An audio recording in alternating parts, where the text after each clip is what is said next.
Bismillahirrahmanirrahim. Assalamualaikum warahmatullahi wabarakatuh. Perkenalkan, nama saya Aditya Putra Prayoga. Saya mahasiswa Unibi semester 2 dari Prodi Informatika.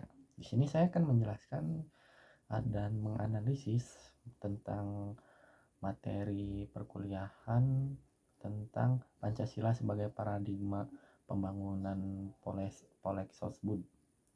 Nah, di sini saya membuat video ini untuk memenuhi tugas mata kuliah Pancasila. Nah, sebelum lanjut, mungkin kita harus menonton sebuah videonya terlebih dahulu untuk kita analisis sesuai materi yang telah kita pelajari. Kita putar videonya. Inilah headline news pukul 7 waktu Indonesia Barat. Saya Leonard Samosir. Pemirsa, Badan Pengawas Pemilihan Umum atau Bawaslu menyatakan bahwa pelanggaran seperti politik uang hingga netralitas ASN diprediksi akan masih menjadi ancaman bagi pemilu 2024. Anggota Bawaslu Republik Indonesia Puadi mengatakan karena tidak adanya perubahan tentang regulasi pemilu 2024 yang signifikan, maka potensi kemunculan masalah saat pemilu 2024 masih akan sama. Pesta Demokrasi kali ini masih menggunakan Undang-Undang Nomor 7 Tahun 2017 dengan sedikit perubahan yang mengakomodir pembentukan lembaga pengawas pemilu di daerah otonomi baru Papua dan penegasan ketentuan, waktu dan metode kampanye.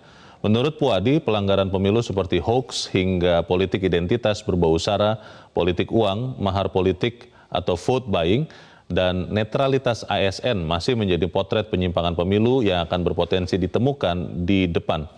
Bawaslu memastikan bersikap aktif dalam mengawasi jalannya pemilu 2024. Saat ini Bawaslu telah menindaklanjuti ratusan dugaan pelanggaran pemilu 2024.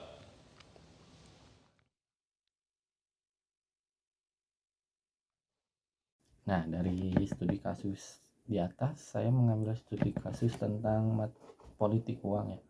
Sebenarnya politik uang itu apa sih? Politik uang adalah suatu kejadian di mana saat akan terjadi sebuah politik yang akan terjadi di Indonesia, tapi banyak yang mencampuri kegiatannya tuh dengan uang sehingga pecalon atau calon yang akan mengajukan diri itu mengandalkan uang sebagai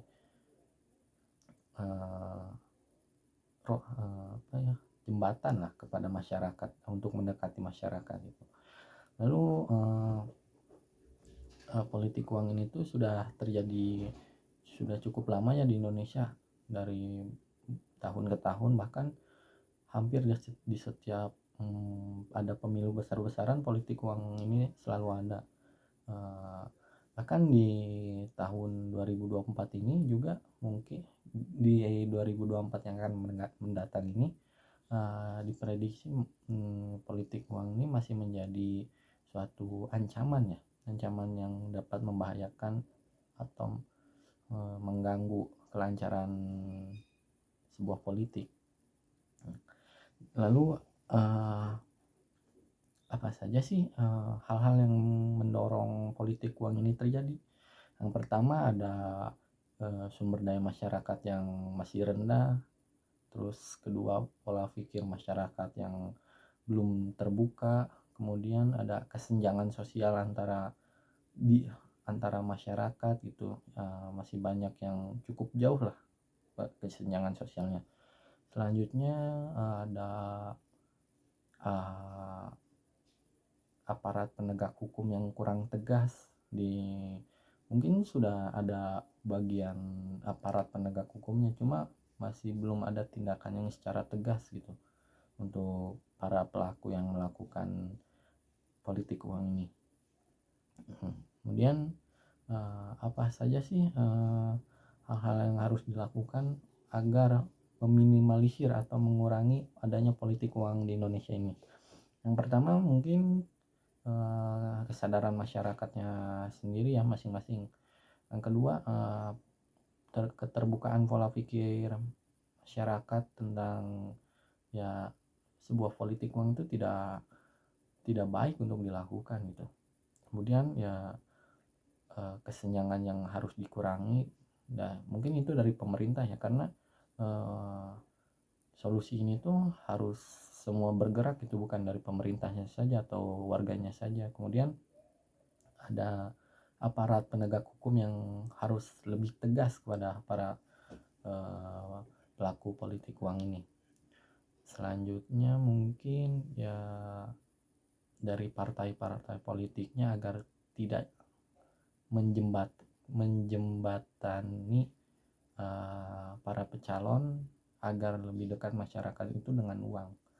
Mungkin cukup sekian yang dapat saya analisis dari video ini, dan keterkaitan video ini dengan materi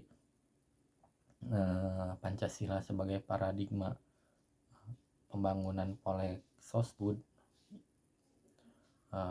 karena untuk keterhubungan antara materi ini dengan studi kasus yang tadi kita tonton tuh salah satunya ya dijelaskan bahwa di Pancasila itu ada keadilan sosial, yang artinya keadilan kepada seluruh masyarakat Indonesia tanpa pandang bulu, agar terciptanya